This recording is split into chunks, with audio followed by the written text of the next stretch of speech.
وای لکه په خیال راغړې وځه کمربندونه مې پخته شلولي دي نه هیواد افریدي صاحب ته بلنه ورکوو چې هغه راشي او موږ سره خپل کلام شریک کړي. هیواد افریدي ستاسو د لاسونو په بړکا کې راځي هیواد افریدي.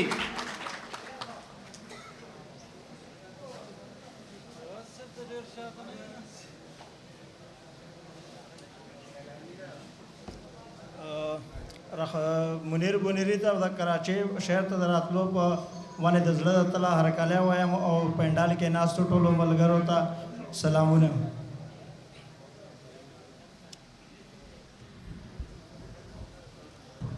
شعرونه دي چې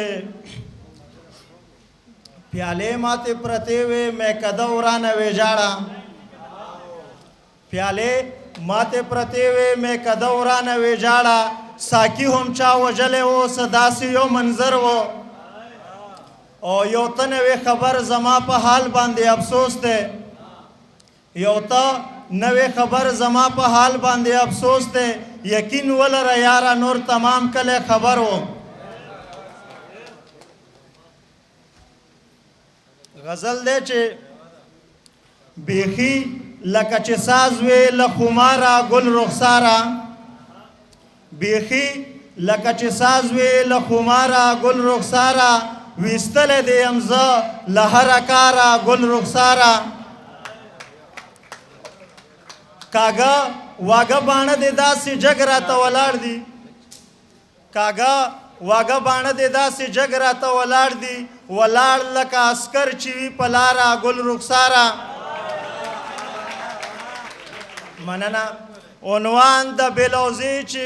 عنوان د بلوزې میله د شونډو په سرو وي عنوان د بلوزې میله د شونډو په سرو وي مسکې شي وای پرېږده کنه یاره ګل رخساره یو څو څاڅکي جوټه راله د خپلې خولګۍ راکه یو څو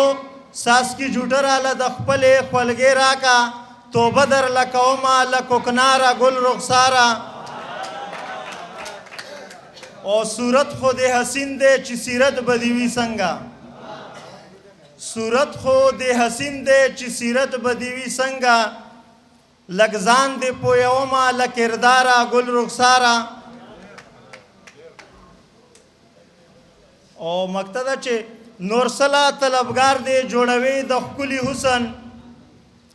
نور سلا طلبګار دې جوړوي د ښکلي حسن دا یو هیواد پوره د ستا د پاره ګل رخساره. د صدر صاحب په اجازت سره یو غزل بل دی چې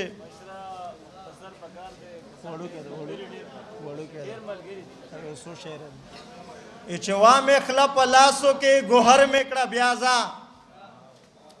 وا مې خله په لاسو کې ګوهر مې کړه بیازه ډوب د محبت په سمندر مې کړه بیازه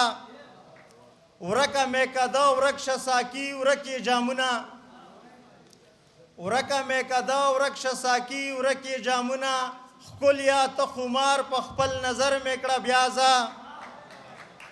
ژوند د عاجزۍ ښه دی خو دومره قدرې غواړمه ژوند د عاجزۍ ښه دی خو دومره قدرې غواړمه یو ځلانده ستوری د خیبر مې کړه بیازه او ته د خیر دی که کشکول د کلندر مې دی په غاړه ته د خپلې مینې سکندر مې کړه بیازه زه به درته څو عاجزانه سوالونه وکړمه زه به درته څو عاجزانه سوالونه وکړمه ته مغروره حسن مرور مې کړه بیازه او تش په نوم هیواد به ځان ته څو وایم تش